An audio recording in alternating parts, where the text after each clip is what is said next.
Okay, there we are. Hi everyone, welcome to the second Magic Online Q&A session.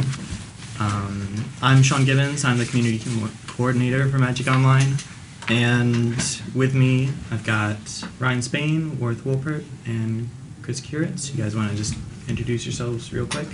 Sure. I'm Ryan Spain. I'm a digital designer in R&D and have been heavily involved in the ongoing design of the new client. I'm Worth Wollpert, and I'm the executive producer for Magic Online and Duels of the Planeswalkers. And I'm Chris Kiritz. I'm the business manager for Magic Online and have been working on the new client as well. You have to just lean. Into the picture. Over here. Over here is Chris, sharing a camera. All right, so basically what we're going to do is I'm going to show a couple new things that just went out with today's update. Most of that's going to be in the battlefield. And I want to start by having you guys join a queue and just play some sealed. Yeah, you can do it. Sure now. So, ha.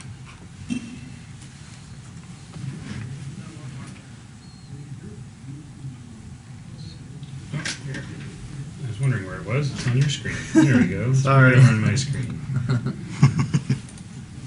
We're stealing each other's mouse cursor back and forth here with the We're going to kick into deck building here. I'm going to go back to game details really quick though, because the quick note that we've restyled the view of the game details in here, and it's a much friendlier interface. And you can also, in big tournaments, you can click this plus minus up here to expand the results for everybody instead of having to manually click each one. Is something that I was happy to see.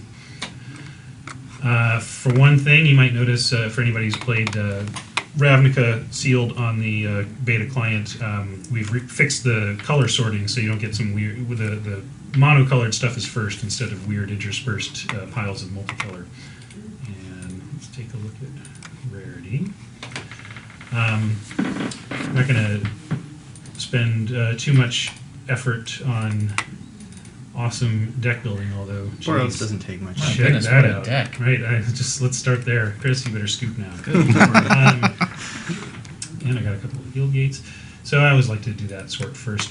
One of the big things to note here is that in this area over in the lower right, it used to be there was a big add lands pane, and we have replaced that and moved the game details submit button and add basic lands into the basic part of the navigation, so that we've reclaimed that space for deck building, which is a pretty big deal for me. Let me now build a deck real quick, and let's just look at white, red, green, and get some stuff in here.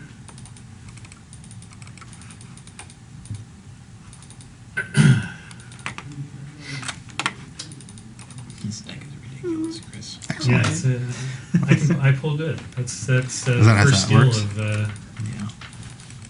of drafting, of limited, open good. I think you should make him put in this 10 street markets. Use a razor tip whip. To be fair, I've built fairly quickly here. So we could. All right. See, now I've got too many, but we can. One of the questions that we've been getting, and this is something that I used to do in my days, especially producing articles and whatnot, is can you use your own lands instead of so if I can click add basic lands and get the suggestion and add these gate crash lands or Ravnica lands, but I can also, because we now have a save and load feature, if you right click in the empty space in your deck field, you can save and load a limited deck, so you can swap out different versions. In particular for sealed, that's a big deal because you can truly have two completely different and viable decks that you might want to switch between. So if we first do a little save, I'll just name this something easy to find that I'm going to do. Add lands to this.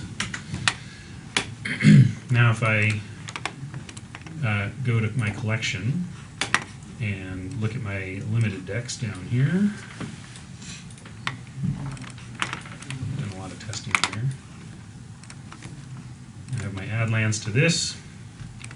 Up in here, I'm going to do, I'm going to search for basic land. That's a funky search, but it immediately pulls up just the lands I'm looking for. Let's look at show all versions, and find some cool. Some cool white full- borderlands. Yeah, white border. Well, let's see. How about if we just, I can go set send a car, and that'll just show us some cool ones. So one of those.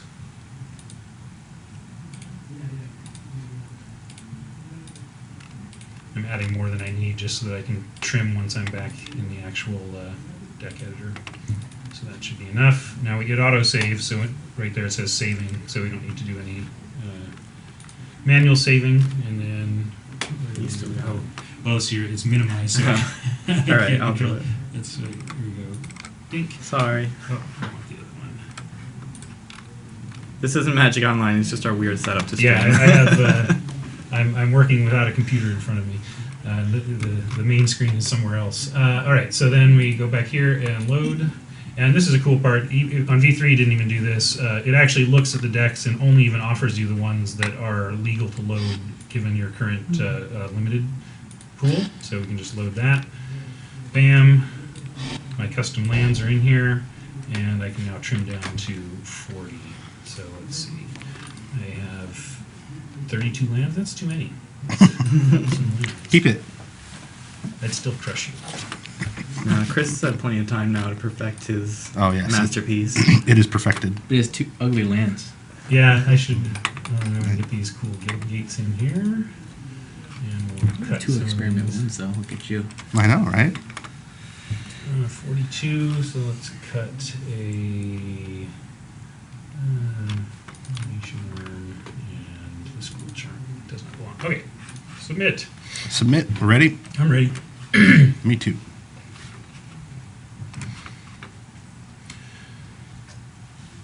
One thing you can maybe see already in the deck building scene, but when we start up here, we'll see it again, is that we've taken the grid splitters, which are anytime you see those 5 white dots that represent a border in the game that you can adjust, such as here or here, they were too thick before, and we have a great technical artist on the team now who's helping clean up our look and feel a bit, and that included shrinking down these borders to thin but still usable, and that's reclaimed a lot of space, and we're happy about that. Alright, snap keep. Now I'm gonna play. I tend to reduce this down as low as I can get it to increase battlefield space, but I'll play up so people can see the cards going on here. Let's see. So yeah, now that we're in a match, Mhm. I can kind of give you some of the questions we collected from the community. Sure. And if you've got more questions, either tweet it to the Magic Online Twitter account, or if you're in the Twitch chat channel, we can keep an eye on that and ask in there, and we'll try to answer as many questions as we can this time. So, first one I have here is horizontal versus vertical stack. If you want to try to explain. So, with one card on the stack, it's hard to represent. Yeah. That's something I got used to the vertical stack in V3, and I have a certain preference level for that. It's something we are. There's a horizontal flow. It can fit. The screen is wider than it is tall, so for one thing, it can handle longer stacks better. And it displays more of the information on each card, or each effect that's on the stack. So those are some of the benefits of the horizontal. It probably won't happen before V3 off, but what I want to get to with the stack is if you manually resize the stack while it's out to make it taller than it is longer, it will snap to a vertical orientation. Kind of like a library. So I know that's a preference choice that people have, and I totally respect that because I kind of have that as well. But it's not going to be a priority until we are in a one-client world. All right, here's one from a forum user, Hodap. Is it possible to right-click cards on the battlefield and select auto yield for their abilities? It is not right now, and I don't expect that it will be. It's funny, you start to learn, as you work on the development of this game, what the game really knows about and what it doesn't. And it's not, when it goes on the stack, we can definitely trace back to the card that it came from and have that auto yielding be there.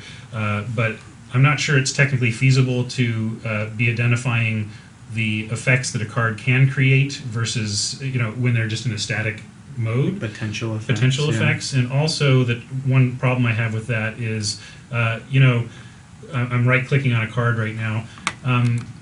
It's very dangerous to just start adding things to context menus because, that would be a nice feature, that would be a nice feature, and suddenly you're piling up these options inside these context menus, and it's a complexity cost that has to be considered when you're deciding what's worth doing and what's not. And I don't want to add that. Basically, we'd be saying for the handful of people that would like to do this slightly ahead of time, we're going to add contents to the context menu for all time. It's just it's not a trade-off I'm willing to make when it does go on the stack. You can do it there, and it's functional, and I think is the best compromise between full-featured and sensible use of complexity. Okay. Here's one for Chris. This is from Mice Mage on the forums. Do you plan to let players pop out their graveyard into a separate window? The short answer is yes. We know that, it's locked into the left nav right now, and we know that there's a lot of times where the graveyard actually matters a lot, depending on the deck you're playing. And we want the ability to have that pop out, be able to move it on a window or dock it to another side. We want to do that with all of the zones eventually. It's just not going to happen before we turn off the new client. We do have some other Battlefield changes that will hopefully make it easier to interact with those zones coming up in the next deployment, but it is definitely something we want to do. All right. This one needs a blocker being declared, just to illustrate. Okay. So, A blocker. be Boros and attack something. Do you need multiple blockers or just one? I don't know. Get a couple creatures out there. All right. Start winning. Yeah, I've done a lot of smack talk now. I gotta, Yeah. Start winning. start winning. You need blockers. I guess I won't do that then. We still have some graphical bugs we know about, like when you zoom here, we see the mana symbol. Down here, it's gone. Oh. Just little things like that we need to tighten up. Is that only on the Zendikar lands? There's a variety of cards that might have missing symbols, so that's one of the examples. And then when you zoom out, those will show. Yeah. That's good to know. All right, so the question is, why do the cards look so small when blockers are being declared? Sure. All right, so, or we don't even need to declare a blocker. We just need an attacker and a. Oh, actually, we need two blockers. Two blockers. Okay, so I have them. So I'm going to pass priority to Chris, and he can attack me.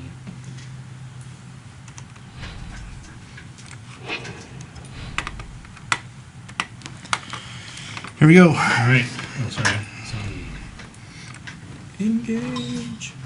So part of this relates to the red zone paradigm that we've introduced, and again, it's kind of a controversial decision, but one that I'm fully behind now, even as I was a skeptic when I first came.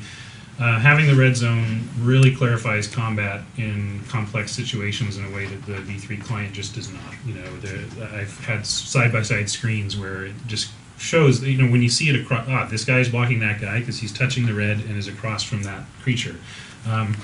One of the issues with the red zone initially, though, was that there was a lot of unwanted movement. If you selected somebody to attack, everything around, all your other guys would shift, and if you're trying to click ahead, plan your clicks ahead, it was very distracting. And that was happening with blockers too.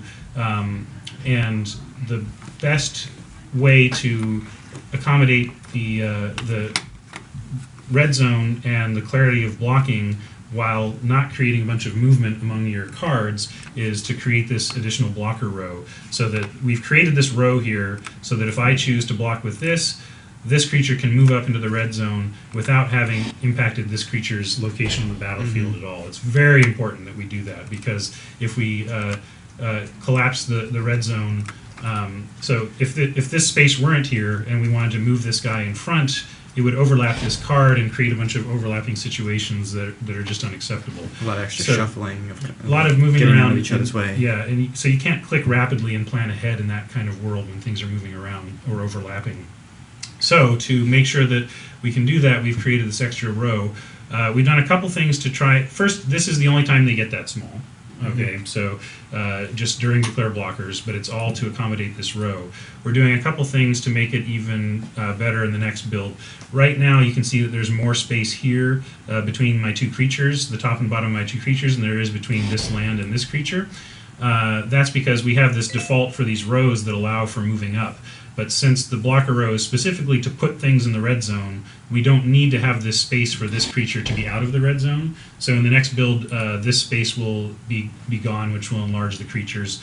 And I'm actually going to jump ahead a little bit to another thing we're doing in the next build that I'm very excited about, which is to allow you to, we're going to detach the prompt box area and this option area and put them into the left and right side panels here, which frees up the hand to be a separate entity. And with the hand being a separate movable entity, we can, instead of this being the minimal drag point down, you can drag this basically all the way down so that only the title and mana cost of the cards in your hand are showing, which is great because a lot of times in the late game you're drawing off the top anyway and you really don't need to see your hand.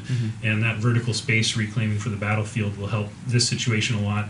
And we're going to make the phase bar toggleable between collapsed and expanded. As an advanced player, I've come to realize that I don't look at the phase bar at all. The only time I look at the phase bar is to adjust a stop that I need to adjust, and the prompt box is going to indicate the phase in it. Instead of saying turn 4 WotC, it'll say what turn it is rarely relevant in Magic, and whereas saying blockers WotC. So as an advanced player, I might need to know what phase it is currently, but I hardly need to see all the phases as they are laid out. So we're going to do a lot to be recapturing more vertical space in the battlefield so that even these blocking scenarios where things have gotten a little small will be much more palatable, and the card size will be much improved in that world. So I'm very excited about that coming up. Great. All right, so here's one for Worth. We've been getting a lot of questions about Mac compatibility, and what is the stance currently on that?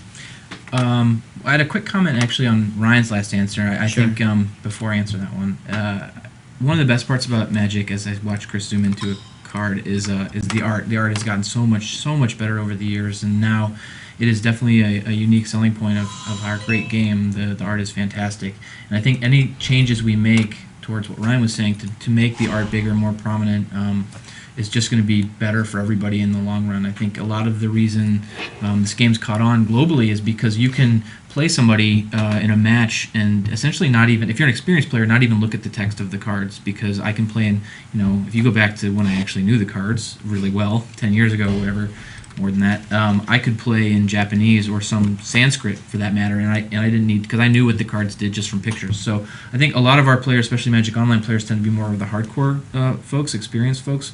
We're trying to move a little bit to make the program more accessible, but for now we know that a lot of people just look at image recognition to play. They don't even look at the text. So anything we do to make the art bigger and help those folks out, I think it's wins all the way around. So, sorry, Sean, back to your original question about Max. You guys, I don't know if it's like a cult you have somewhere, but you are so organized with your Campaign. tweets and your campaign and your letters and your everything else. The Mac folks are among the most vociferous, I believe is the word I'm looking for, of our critics, and we understand that there are a lot of, especially within our demographic, the Mac penetration is pretty high, and a lot of Magic players tend to be Apple folks. So we know people want it on Mac. Unfortunately, there's a couple, I guess I'll say, foundation level software development decisions that were made years ago when we first started redoing the client that make it so that this particular client will never be native to Mac machines.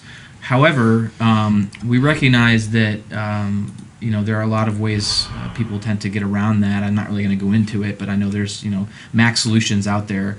That said, long term, Mac is definitely something we want to consider, especially as we move, plans for Magic Online to be more current and contemporary with current platforms. So, I'm not going to sit here and say, well, you'll have Magic Online on the tablet next year or whatever, but that's the kind of thing that we're thinking about. I mean, it's ironic that we're sitting here showing you a new client, and I'm talking to you about what the next client's going to be, but that's the kind of thing that we really think about, long-term planning-wise. So.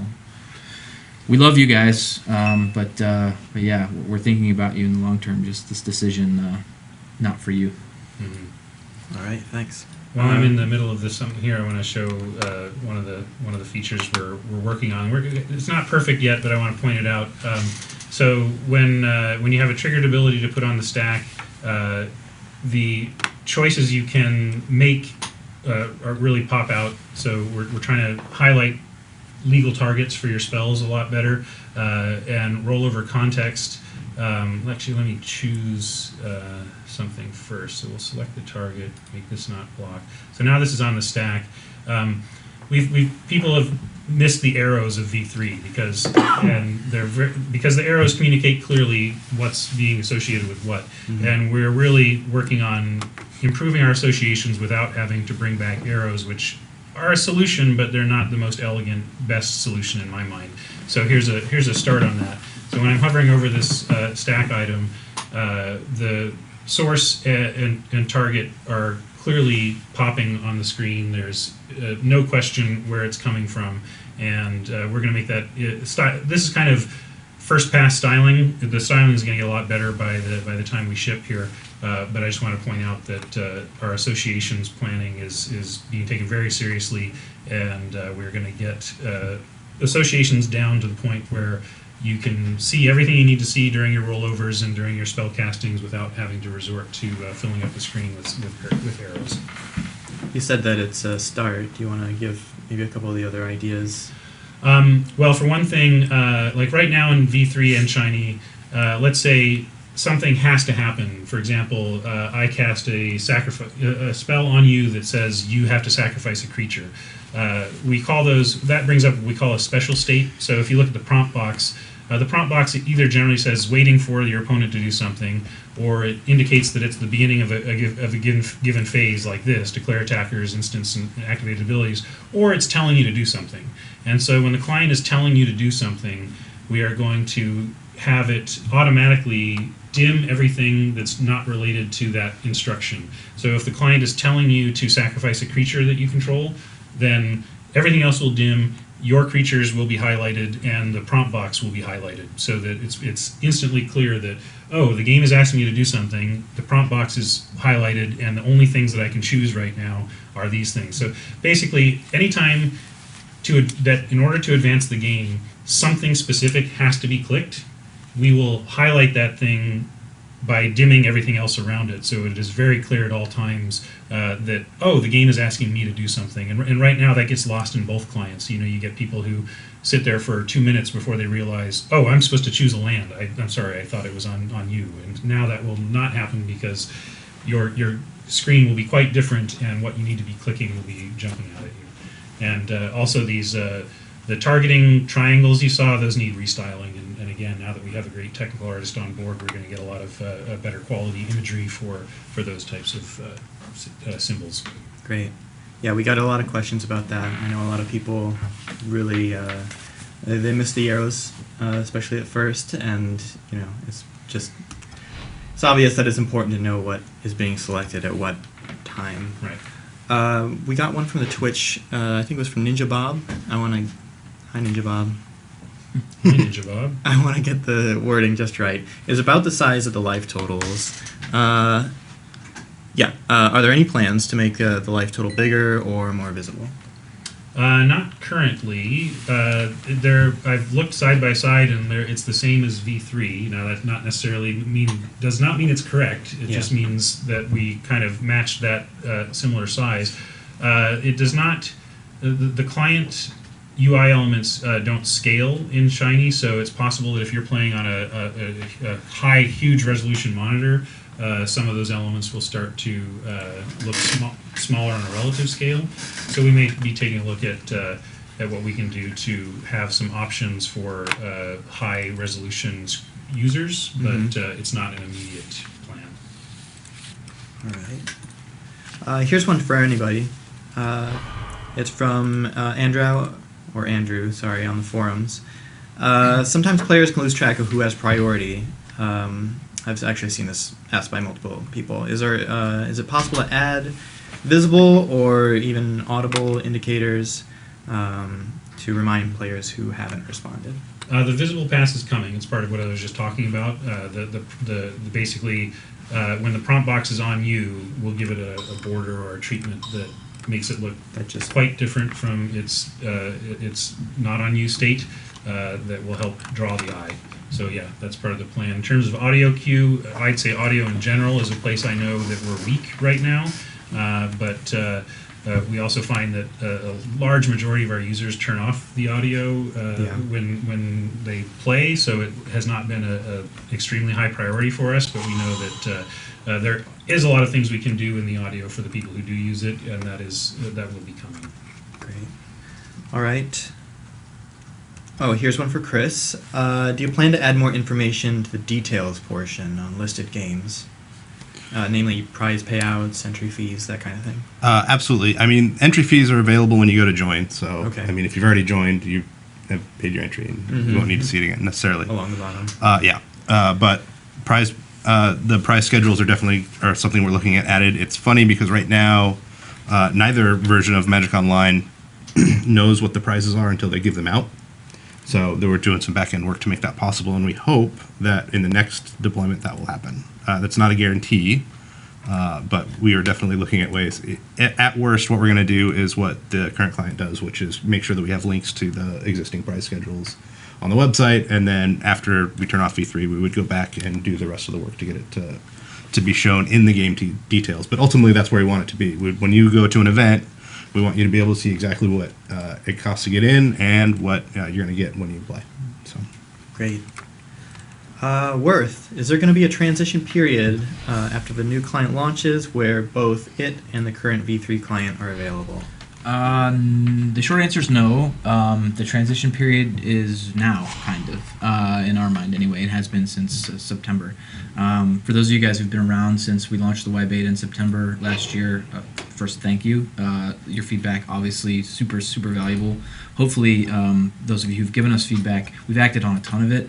If you look at, even compare today's client with the one we shipped in September, they're vastly different, and almost all for the better. Because of the feedback we get from you guys. So again, thank you. As far as transition period, we haven't come around to say the exact day that we're going to shut V3 off and move everybody over to this one. We probably won't announce that for a little bit yet. It is several months away. I'll say that still. But essentially, we're hoping that as the adoption rate grows, and it is growing almost daily for the folks who have both to choose and choose the new client, we hope that between improvements, some really cool marketing type promotion things that we've got planned in the next few months that people will really give it a chance. One of the things that's most telling to me is of all of the unique players that have logged into Magic Online since we offered the wide beta as a choice, it is a very, very low percentage number of people who have even chosen to look at it, even open it one time, log in with the new client. So we've got some cool promotions planned in the next few months to sort of bump that number up. And our hope is that because it's getting so much better build by build, that people will sort of naturally migrate over as the time draws near. But yeah, there's going to be a day in the summer when we say goodbye to V3 for real, and it's gone. So. All right. Wow, I'm drawing terribly. Yes. Little flood here. I want to interject though with a feature that we added that I want to show off that I can do from here, and that's the auto generation of mana from multiple mana sources. So normally, if you left click on something like Boros Guildgate, you're going to get this context menu, or a prophetic prism will ask which of these you want to do. But when you get into a heavy dual land situation and want to cast a big X spell or just a large spell at all that has any amount of generic mana, it can get pretty annoying to have to select which color in the context menu every time.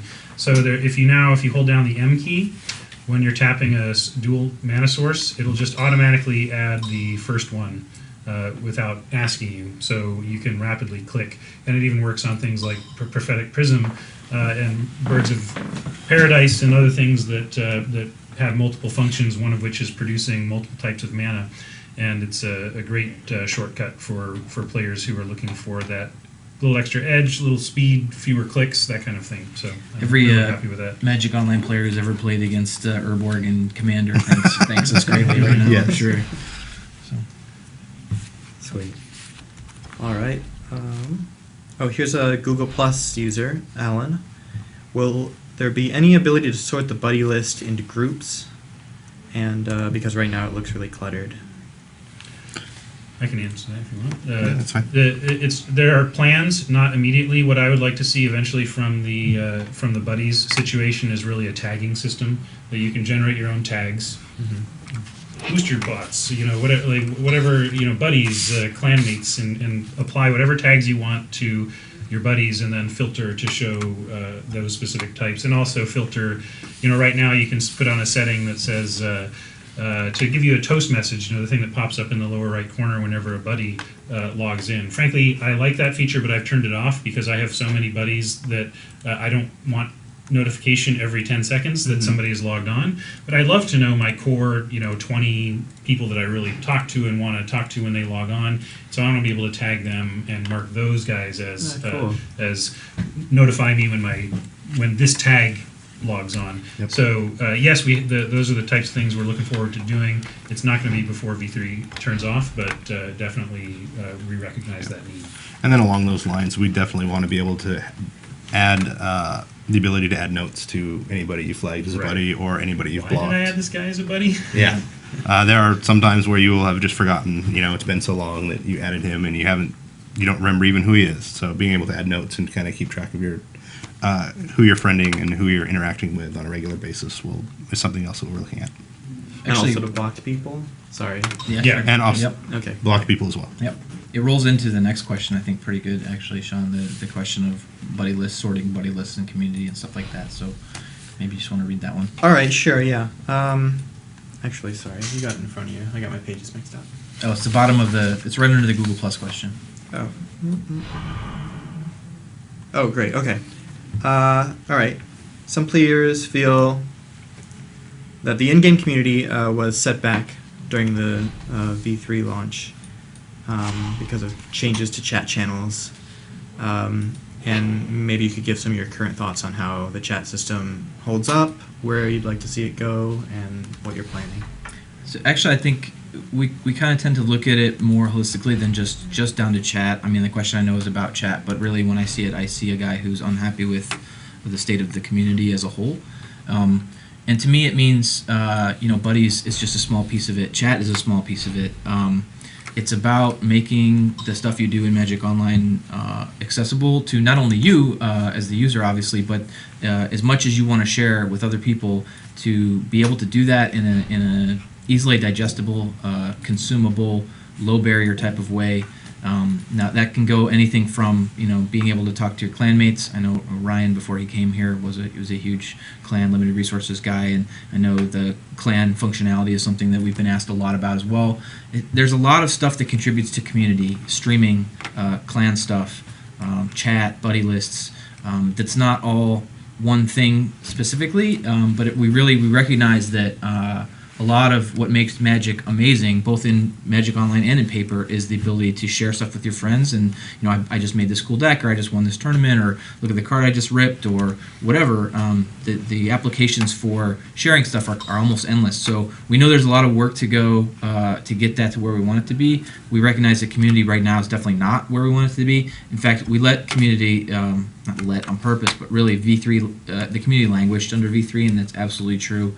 And something we want to rectify at 100%. So, great. I don't actually have it noted who asked that question, but I think it was Heath. So it might have been. Yeah, it sounds like a Heath Hi, question. Heath. Thanks for the question. Let's see. I let Chris win by drawing 47 lands. Extra plan. But they were beautiful. They were beautiful lands. It's true. One of the things that if we're doing another game, one of the things that we've changed is the reordering the blockers, which I noticed on my screen, which you couldn't see on Ryan's screen. Yeah, you want to set that up real quick? Yeah, which is really cool and makes it much clearer what we're doing. So really quick, we'll get into a state where, while we're continuing to answer questions, but we'll get to a state where you can see multiple blockers. Oh, so when you're attacking and Ryan blocks with, blockers? Okay, cool. or when you block my creature with multiple creatures, Yes. and I have to order blockers. Yep. Ordering blockers is Gotcha. All right, while you're getting creatures out on the board, here's a Chris question. It's from a forums user, Masked Mackerel. I feel the multiplayer game should be in a separate area. It's unfortunate to end up in one when you didn't prepare for a multiplayer deck. You're expecting a one-on-one. So the play lobby is interesting. We're trying to, and it even dovetails a little bit with the community question. We don't want to segregate as much as we have in the past. It's been very specific communities, so by putting everybody together, you increase the opportunity for players to interact. One of the things I think we want to do is make sure that our filter selections are clear and easy to use. Right now, you can easily filter out those games if you know how to use the system. Mm-hmm. The next step will be making sure that people learn how to use the system or fixing the game filtering to be more intuitive. Yeah, we also have on the list to do to define some defaults to certain settings that exist unless you override them, and multiplayer would be one of those. Yeah. So that's happened to me where I just hit next game and end up accidentally in somebody's multiplayer table. Yeah. That won't happen when we get that sorted out, because unless you actively opt into multiplayer, we will presume that you want a heads-up game. So Yeah. things like that are just a matter of setting defaults Yeah. properly. And then there's another feature that I don't think people notice or see. And Ryan, if you wanted to take your screen back to the play lobby really quick, Try. If you dare. Hey, there it is. the recent play choices drop down, which is kind of hidden at the top. It doesn't look super interactive. As soon as you choose and get into a game type, those most recent game types start populating in that drop down. So really all you have to do at that point is if you've gotten into the game that you want to get into, you just choose that from the drop down, you select your deck, and you can hit go to next game. Yeah, and after you've completed a game in the open play room, you can literally just hit next game, and it will seek out the exact same thing you just did. Yeah. So And that's an issue with us not quite being at a place where we're teaching people how to use the new features, and also maybe looking at ways to present them even more clearly than we have. Here's one from the Twitch chat channel. Likesy is asking about changes to trading and what does the future of trading look like? It's not easy to show because we can't really. yeah, we can't trade on these right now. accounts. We are making great strides in getting trade back to functionality in Shiny. Right, previously there were some bugs that would literally prevent you from being able to complete a trade, or you could complete one trade and then had to relog, that kind of thing. That stuff is on the wayside, and we now have functional trade. We are also in the current work effort, not that's released today, but the one that will be released next. We have a series of improvements to the whole trade flow that will make it a lot better in terms of functioning as you would expect, and being a lot more clear with players about what step of the trade you're in, what your options are, and preventing shenanigans of mixing cards around in a trade, that kind of thing. So that stuff is coming in the next build. You want to talk about the future of trade? Yeah, I mean, there's a greater question on what that looks like, and people ask if we're going to adjust the general nature of what trading is in Magic Online.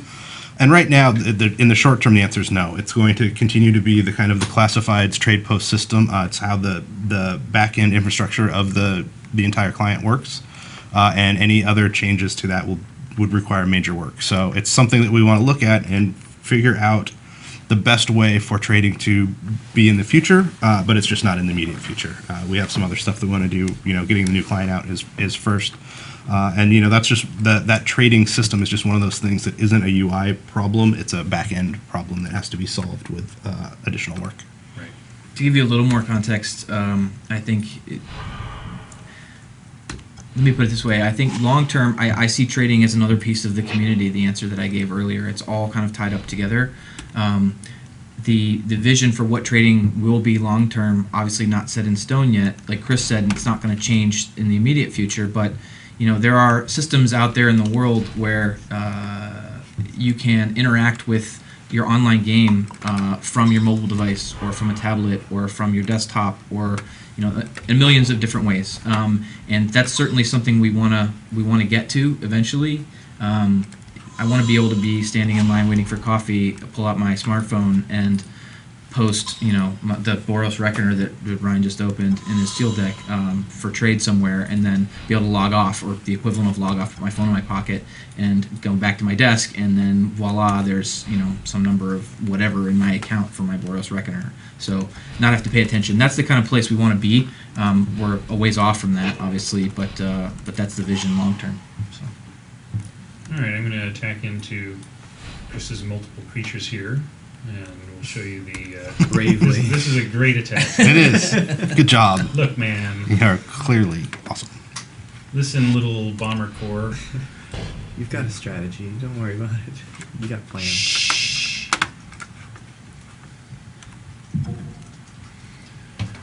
All right, so we've changed the words down here. First of all, assign blocking order by dragging creatures left or right, because there was not real instruction. But yeah, you just by dragging left or right, we put the little line indicator to show where in the order that creature will go if you release, and have have that set up. I mean, that's basically it. Another bug that was fixed related to this is things like Palace Guard, or can block multiple creatures. Mm-hmm. That just didn't work at all in this client. It would literally hang games because there was just, you couldn't assign. We don't have any creatures going that do that, but I'll just keep it short and say that works now. There's a ghosted creature system that allows one creature to block multiple creatures, and for the attacking player to order the blockers like I'm doing now. So we can do that. And then I can totally get him with my Marshall Glory. Indeed. Get him! Oh, man. Blowout. Oh. All right, let's see. We got another question here. By the way, Twitch channel, give us more questions. Apparently everything is great. There's Yeah. no questions at all. Yeah, most of these are from the Facebook event invite and the Google Plus one, and then we also took a bunch from Twitter and our official forums. So next time we run one of these streams, make sure to post in any of those places, and we'll see it. Trust me, we'll see it. There will be more of these too. We haven't set dates or anything. I know Sean's looking forward to putting more of these together. I also want to mention we do a few of these that we don't necessarily do publicly. There are a few targeted specific groups. We're going to do one with the really hardcore pro and franchise tournament players, the guys who are just cranking through 8-4s. That's kind of their thing. We're going to do one with traders eventually at some point. And I don't know, it's kind of up to Sean and John what they want to do as far as publishing the results of that stuff. But we do try to find specific niches within our game, like the guys who are really hammering on one specific part of the program, and then get those folks in a room with us virtually, and then let them sort of give us their feedback in a little bit more laid-back setting. So look forward to more of that stuff. Let's see, I've got a question here for anybody. Searching libraries can be confusing. Are there plans to improve it? I'm not sure when that question was, or when the last time that person played the beta, but we have made great improvements to library searching. In fact, I think it's superior to V3 now. When you say, let's say you cast Rampant Growth to search for a basic land from your library, it now brings up your library window and finds all legal targets, separates them out, and puts them into the left-hand column of the window, and still lets you see the rest of your library, because sometimes when searching a library, you want to see the contents of your library as well.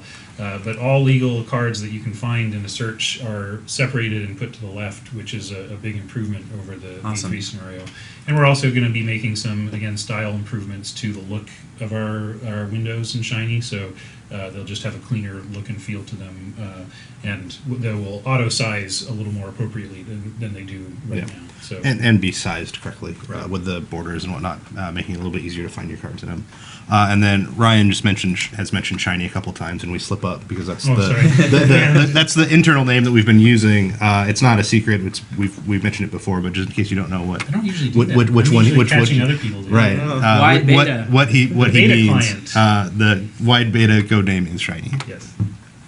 All right, here's kind of a similar question, and I'm kind of getting into more detail-oriented, smaller detail-oriented questions, because a lot of the requests we see from players kind of revolve around the tiny working parts of the client.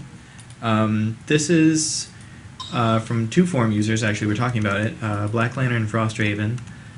Meddling Mage type effects have the player search for specific card names, and as it stands right now, or as of the time they posted the question, I don't know if this has changed, but all the card names in Magic Online will show up in a selector, regardless of what format you're playing, and it takes time to scroll through that. Do you plan on refining that, maybe filtering out non-standard cards if you're in a standard game, something like that? The thing, we get into a spot where we need to present players with their legal options all the time, and with those cards, you can legally name cards that aren't possibly in the format. It's something you can legally do. Mm-hmm. I don't know why you'd want to, but we can't make those kinds of presumptions. What we need to do in those spots is to create opt-in scenarios for players to manually say, this is how I want it to be, and that's definitely a reasonable one. It's not. There's a lot of features for consideration like that. I'd say that one's not super high on the list, but it is on the list. I remember talking about that very thing actually fairly recently. But to that viewer, I would also point out that it does do jump to text searching. So if you want to type Thragtusk in the list of things you can't cast, you can type THR and it'll jump right to Thragtusk. Okay, cool. So. Here is a question from Twitch. Will players be able to customize their playmats? Not as such. Right now, their playmats are theme based. So, like right now, these are blue because I have Jace as my theme. So they're going to be tied to themes in the short term. But I can see us getting to a point in the future where we allow some more customization, but it's not an immediate thing. Okay. Here's one for Chris. This is from Dwarven Pony in the forums. When players try to log in during scheduled maintenance, there's an unable to log in message, and a lot of people probably saw that this morning during our usual Wednesday maintenance. Can this be made more specific to let players know the servers are down and why? Can it be made better? Yes. And I've seen that suggestion before, and it's something that we definitely will be looking at doing at some point. Just improving the messaging for some of these things that come up often. The other thing that kind of goes hand in hand with that is just making sure that players are more aware of our downtimes and how we present that downtime information. It's a thing that happens regularly, weekly, and our game support team still gets a lot of questions about what's going on. Okay. So yeah, that definitely something to help when you go in to log in and you hit the downtime. We're not going to be able to ever have a thing like, oh, this downtime will be specifically over at a certain time, because it's just not a thing that we have an estimate, but we never have an exact number, so it's never going to be specifically exact, but it can be better. We have bugs filed in our bug tracking system on specifically this, on improving the messaging surrounding why someone can't log in. So it's definitely, I'm with this person that it's something we need to fix. It's not just there either. It's error messaging as a whole needs to be super clear, because one of the most frustrating things you can do online when you're playing a game is fail at any level to do something, and it's not just logging in. It's if you fail, if even if the game crashes or something like that, just gracefully exiting or gracefully going back to the reason why you can't do what you thought you could do is very important to us. So error messaging in general needs a complete pass. All right. Same user, Dwarven Pony. He's asked like so many questions. I had a hard time. Thanks, Dwarven Pony. Yeah. Is it possible to make it so that new player events only show up if you have new player tickets, or maybe just highlight these events for players that do have the tickets? Well, again, if you go back to the play lobby, there's actually a search field in the play lobby that lets you just type in what you're looking for. So if you typed in the word new in the search field, it will only show you those events that have new in the title. There's not a way right now, and it's not currently planned to be able to hide the things that you don't have entry for, because at some point we would be hiding stuff and people wouldn't know it's missing. Right, so we'd still need a way for players to easily be able to browse what's going on. But the filters that apply to the play lobby and the searching does some really cool stuff that we just haven't, again, done a really good job of showing people how to use. When you're looking for open play games, you can type in the name of a buddy, and it'll filter to all of those games that he's either in or been in that are still visible in the client. The same thing with any of the game channels. You can type in a specific keyword, and as long as you've typed in something that is in one of those fields, or most of the fields, you should be able to limit what you see. And it actually works pretty well. So again, when we start working really on finalizing how we're going to present all of the new features to players, those are certainly things we're going to call out and make sure that people understand how to use, because they're super useful. Great. I would also say that, our top priority right now is a stable, high-performing, complete new client. But right on the heels of that is our rethink of how we're handling new players in the system, and making them feel more welcome, giving them a more clear plan of what they do when they enter the client. We recognize that's been a weak point in the client over the years, and that we really want to change that. So new players are definitely on our mind. Expanding that a little bit, it's not just Ryan doesn't necessarily mean new to Magic. He really, I think, means new to Magic Online. Right. There's a pretty important distinction. Duels of Planeswalkers is a product that we put out that really is. It's the whole point of it is teaching people who don't know how to play Magic how to play Magic. Magic Online, we recognize at this point, is still really for people who know how to play Magic and just want to replicate a tabletop experience online. It's very different. Teaching somebody to play Magic, for those of you who ever tried it, is often quite hard. Magic is a really tough game to master. The basic concepts are pretty simple, but even online, with the technology we've got right now, Magic Online just is not suited to getting a new player brought up to speed. That's what Duels is. The role Duels is playing at the moment. So.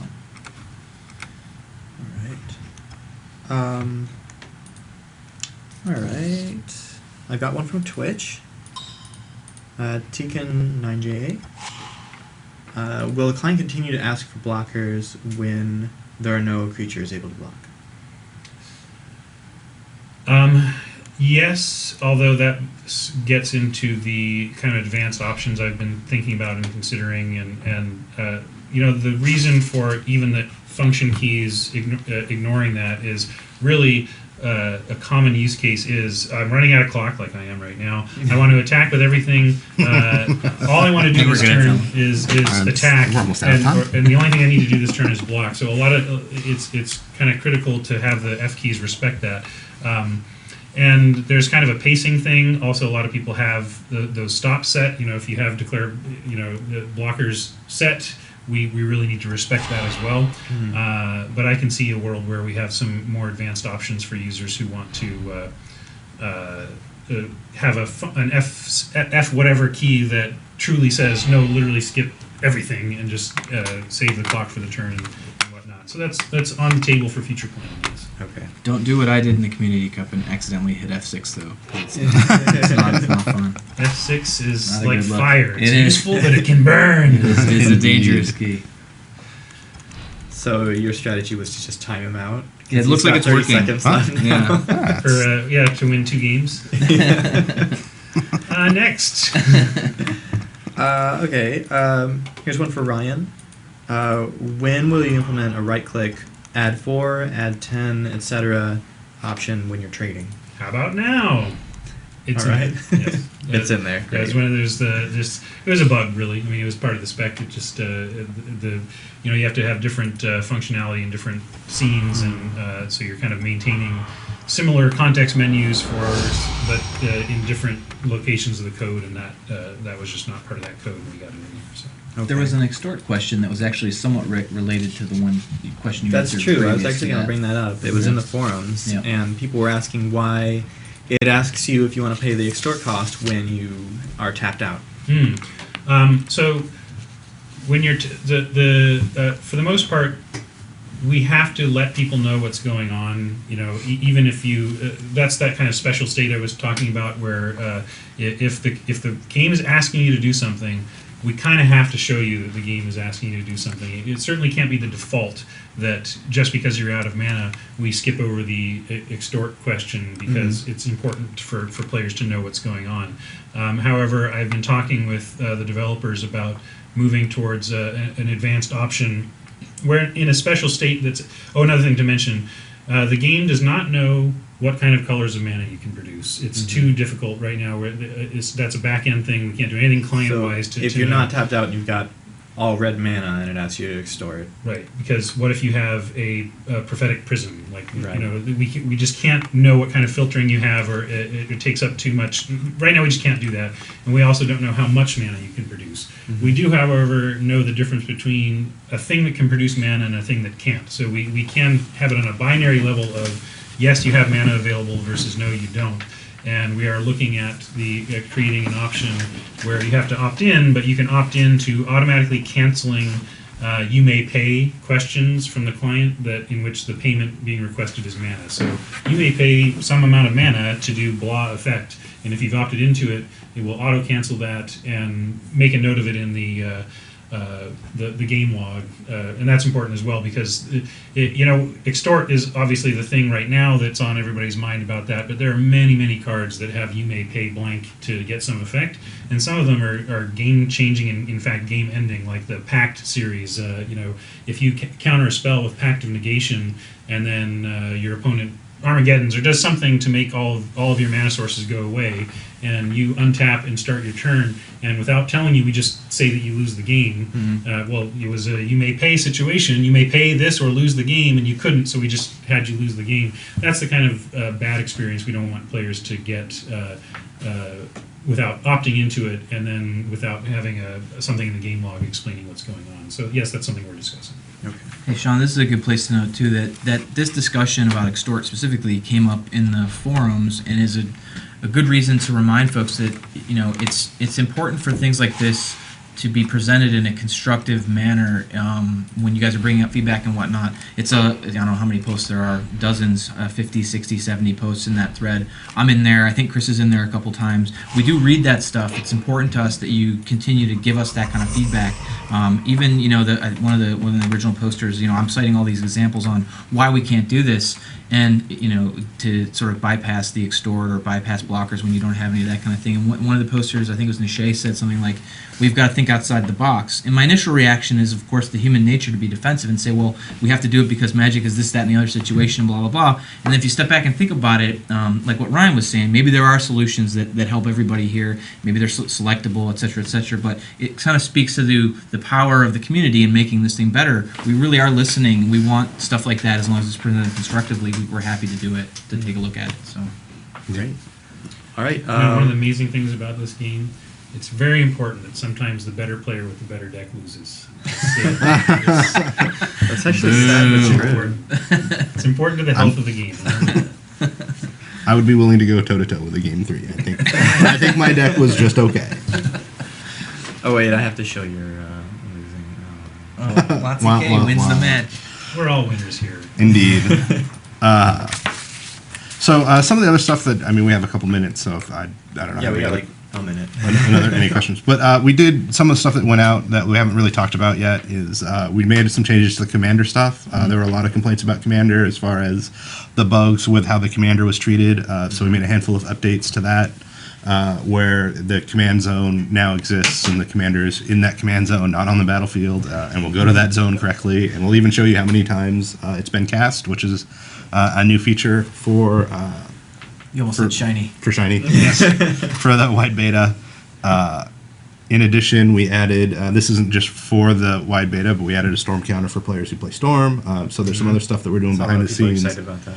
as we tackle these wide beta problems that are just going to be better than what we currently offer in the V3 client. So Cool. you Commander players hop on and check it out and let us know what else you guys need in your multiplayer stuff for Commander, because it is on our list.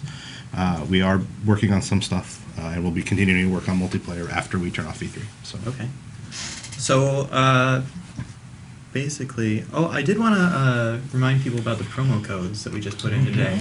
So, anybody tuning in, if you missed it, there's a promo code out there. Oh, let's switch back. If you go into the store, you'll see a new button now.